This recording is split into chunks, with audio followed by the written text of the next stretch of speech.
ഹെബ്രായർക്കുള്ള ലേഖനം അധ്യായം 4. അവിടുന്ന് നൽകുന്ന വിശ്രമത്തിലേക്ക് നാം പ്രവേശിക്കുമെന്ന വാഗ്ദാനം നിലനിൽക്കുമ്പോൾ തന്നെ അതിൽ പ്രവേശിക്കാൻ കഴിയാത്തവരായി നിങ്ങളിലാരെങ്കിലും കാണപ്പെടുമോ എന്ന് നാം ഭയപ്പെടണം. അവർക്കെന്നതുപോലെ തന്നെയാണ് നമുക്കും സുവിശേഷം ലഭിച്ചത്. എന്നാൽ അവർ കേട്ട വചനം അവർക്ക് പ്രയോജനപ്പെട്ടില്ല, കാരണം അവർ അത് വിശ്വസിച്ചില്ല. എന്നാൽ വിശ്വസിച്ചവരായ നാം വിശ്രമത്തിലേക്ക് പ്രവേശിക്കുന്നു. ലോകത്തെ സൃഷ്ടിച്ചു കഴിഞ്ഞപ്പോൾ തന്നെ അവിടുത്തെ ജോലി പൂർത്തീകരിക്കപ്പെട്ടു. എങ്കിലും അവിടുന്ന് പറഞ്ഞിരിക്കുന്നു, എൻ്റെ ക്രോധത്തിൽ ഞാൻ ശപഥം ചെയ്തതുപോലെ അവരൊരിക്കലും എൻ്റെ വിശ്രമത്തിലേക്ക് പ്രവേശിക്കുകയില്ല. 7-ാം ദിവസത്തെപ്പറ്റി ഒരിടത്ത് ഇങ്ങനെ പറഞ്ഞിരിക്കുന്നു, തൻ്റെ എല്ലാ പ്രവർത്തനങ്ങൾക്കും ശേഷം 7-ാം ദിവസം ദൈവം വിശ്രമിച്ചു. വീണ്ടും ഇങ്ങനെ പറഞ്ഞിരിക്കുന്നു, അവർ ഒരിക്കലും എൻ്റെ വിശ്രമത്തിലേക്ക് പ്രവേശിക്കുകയില്ല. എന്നാൽ ചിലർ ഇനിയും പ്രവേശിക്കാനുണ്ട്.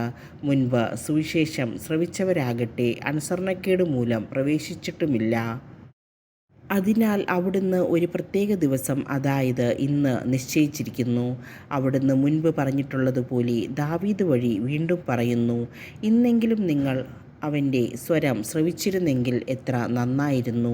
നിങ്ങളുടെ ഹൃദയം കഠിനമാക്കരുത്. ജോഷുവ അവർക്ക് വിശ്രമം കൊടുത്തിരുന്നെങ്കിൽ പിന്നീട് ദൈവം മറ്റൊരു ദിവസത്തെപ്പറ്റി പറയുമായിരുന്നില്ല. അതിനാൽ ദൈവജനത്തിന് ഒരു സാബത്ത് വിശ്രമം ലഭിക്കാനിരിക്കുന്നു. എന്തെന്നാൽ ദൈവത്തിൻ്റെ വിശ്രമത്തിലേക്ക് പ്രവേശിക്കുന്നവൻ അവിടുത്തെ പോലെ തൻ്റെ ജോലിയിൽ നിന്ന് വിരമിക്കുന്നു.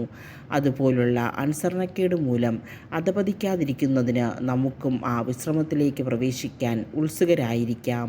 ദൈവത്തിൻ്റെ വചനം സജീവവും ഊർജ്ജസ്വലവുമാണ്, ഇരുതല വാളിനേക്കാൾ മൂർച്ചയേറിയതും ചേതനയിലും ആത്മാവിലും സന്ധിബന്ധങ്ങളിലും മജ്ജയിലും തുളച്ചു കയറി ഹൃദയത്തിൻ്റെ വിചാരങ്ങളെയും നിയോഗങ്ങളെയും വിവേചിക്കുന്നതുമാണ്.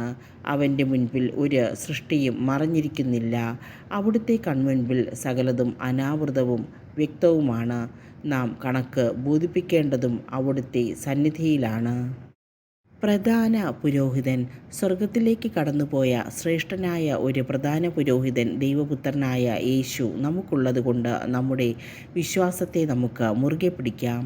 നമ്മുടെ ബലഹീനതകളിൽ നമ്മോടൊത്ത് സഹതപിക്കാൻ കഴിയാത്ത ഒരു പ്രധാന പുരോഹിതനല്ല നമുക്കുള്ളത്. പിന്നെയോ ഒരിക്കലും പാപം ചെയ്തിട്ടില്ലെങ്കിലും എല്ലാ കാര്യങ്ങളിലും നമ്മെപ്പോലെ തന്നെ പരീക്ഷിക്കപ്പെട്ടവനാണ് അവൻ. അതിനാൽ വേണ്ട സമയത്ത് കരുണയും കൃപാവരവും ലഭിക്കുന്നതിനായി നമുക്ക് പ്രത്യാശയോടെ കൃപാവരത്തിൻ്റെ സിംഹാസനത്തെ സമീപിക്കാം.